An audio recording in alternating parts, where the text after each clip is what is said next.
Hi everybody, welcome back. It's Debbie with the Question Queens, and I'm still blown away from the last song I just did by Nightwish, and that was Story Time. Like seriously, mind blown. So, I decided to do a video. I looked up an interview. It was done in 2020, but I wanted to just learn more about her and who she is. So I have an interview for you. And it is Floor Jansen, not Jansen. I know. And I'm probably going to mess that up because I have a lot of memory problems because I have a lot of health issues. So it's just part of the ball game for me. Anyway, so let's go ahead and get right to the video.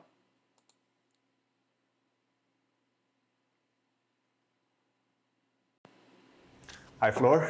Hello, hello. There we are again. There we are again. Good to see you again. Thanks for taking the time. Likewise, and you're very welcome.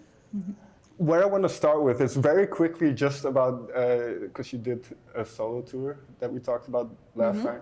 Yeah. Just a quick recap. What was your feeling doing that, going through that process and kind of having that focus on yourself a little bit?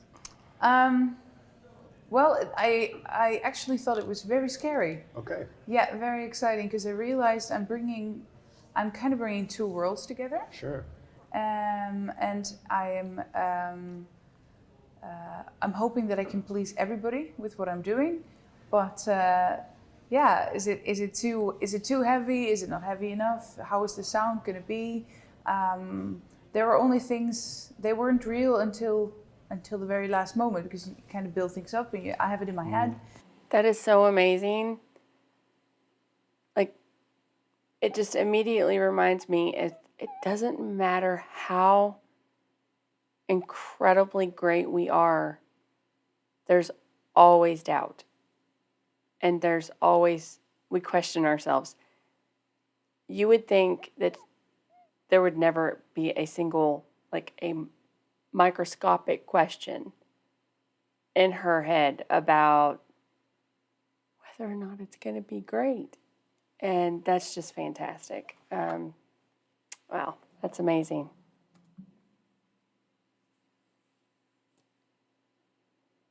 Weren't real until the very last moment, because you kind of build things up and I have it in my head. I make a set list, I communicate with the band and how it's going to look like. But we rehearsed before the shows, also because of time pressure and the fact that I don't live in the Netherlands anymore. I didn't know for real if it was going to be good enough until we rehearsed. Now I know that the band is great, so you can assume that it is. But the real feeling of yes, this is going to work only became there when we were playing and the music started to come alive and it started to sit, and it was really. But before the first show, I was seriously nervous to see if everything's going to just roll. Because with the Nightwish show, of course, always the first ones, they were the most exciting because you're not really having the routine yet of knowing what to do and getting there. And with something like this, it really felt like, yeah, it has my name on it. How weird is this? It's not a band. I've never done this before. So I really ran into things that I didn't think was going to happen, as in new, but it felt very new. Like, yeah, I've never actually done this before. And I was going to talk way more in between the songs as well, because I wanted to tell people about make it a more personal show. Sure. Unlike Nightwish, where we barely talk. It would kind of break the show, and now these talks are very much part of it. Also, I'm actually going to look down real quick. It says video interview with Dutch singer and songwriter Floor Jansen, who is currently the vocalist for Finnish metal band Nightwish. Okay, Face Culture spoke with Floor about doing her solo tour, playing Pink Pop, being challenged on human nature and how she approached the vocal parts, her connection to nature, and a lot more. Okay, so that's helpful information. Okay, sorry about that. Probably should have read that at the very beginning. I apologize.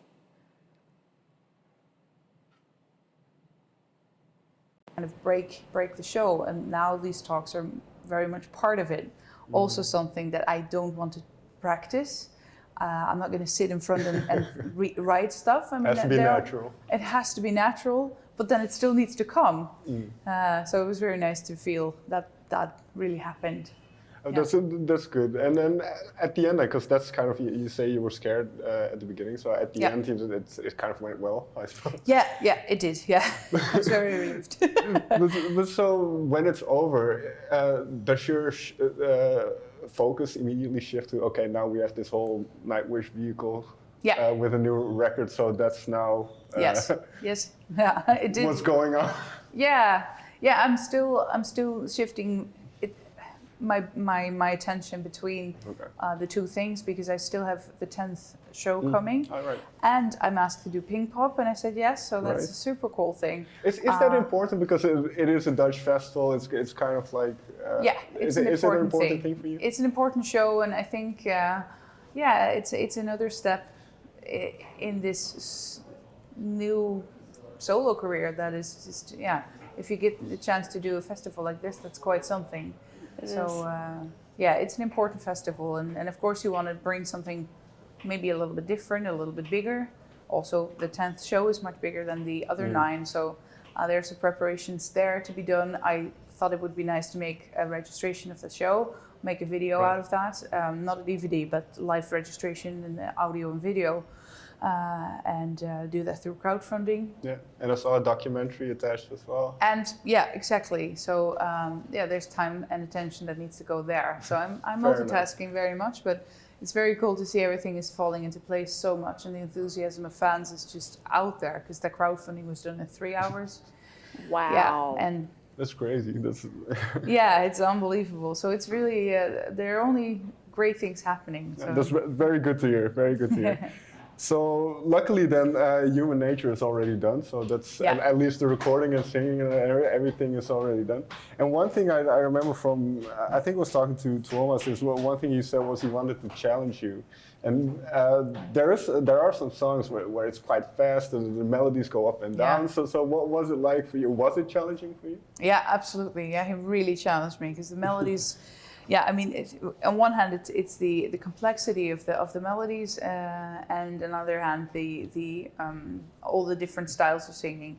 But that last thing I've done before, of course. Sure. But it seems to be even in more extremes once again in this album.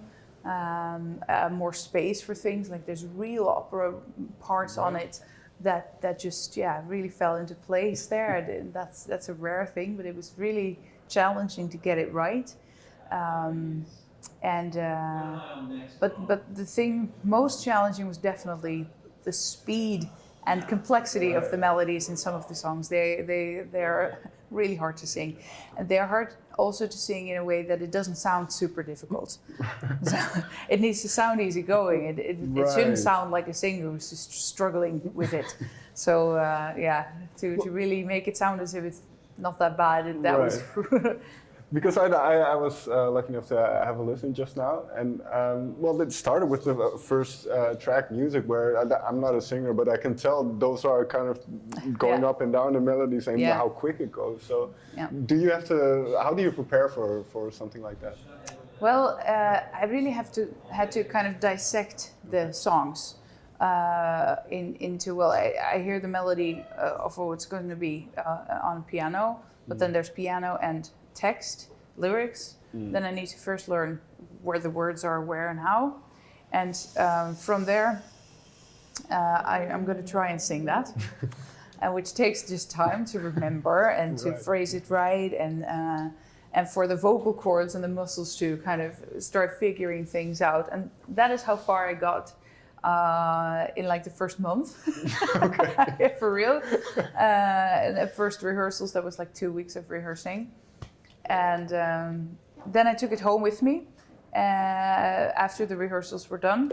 So then I knew what I was going to sing and how, but I wasn't really telling the story yet. So then there comes the part of the actual storytelling and adding the emotion to the song. So bit by bit, I was learning and feeling where it's about and getting that transmitted through me. That is something that took another month because of the complexity. You want to have the flow, you want to have the emotion, you want to tell the story and not just sound like a singer that is doing words on notes. Right. And that difference really was huge between what we managed to record after the rehearsal period and the actual recording. Final question then, because well, you say you wanted to connect with the music and the words and kind of the spirit of these songs, and you read an article. It's time to respect our planet. So, what is your connection with nature in a sense? I mean, you moved from the Netherlands to Sweden, where you're very close to nature. So, what is your connection and thought about how we treat our planet? Well, I'm not going to be one of those climate crisis depression speakers, but it's obvious that you need to take care of where you live, and we live on planet Earth, so we need to take care of it better than we have. And I think we're on a good course, but there's still lots to be done. And for me, nature is super important to charge batteries. I need to be out in the middle of nowhere, preferably with animals or out in the woods, to clear my head and to calm down. That's for me the ultimate place to reset. But I think in general, I think a lot of people have this, and this reconnection to nature is so important, vital. I mean, the fact that we are nearly forgetting that we are nature, we're also part of the natural world. I mean, our DNA differs from a banana with 3% or something. The differences are so little, or 3% is exaggerated, but I think with the chimpanzee, it's only 3% different. Really close. So it's we are part. We should just not forget about it, and I think then we're fine. And the beauty of nature and the endless forms most beautiful. That is, of course, going into this album right, because it's a continuation, right? Yeah, it really could be seen as a sequel. Yeah. Okay. Yeah. Flor, thank you for your time. Thank you so much. Short one this time. Well, there you have it. And I got to learn more about her and what she thinks and the complexity of her music. Not only just the songs, but the notes and the story that goes into it, and how she breaks everything down, and then her connection with nature and what she needs to kind of clear her head. I can't imagine. So that was really interesting. I really am very happy I got to learn more about her. I'm kind of the same way. I come out here to the beach and I feel more free out here on the ocean than any place on this earth that I've ever been. So anyway, well, that was the video. I hope maybe you might have learned something new. Maybe you didn't. Maybe you just got to enjoy hearing more about her. And I did. I really did. And I will see you guys really soon. Thanks a lot for joining me. Bye.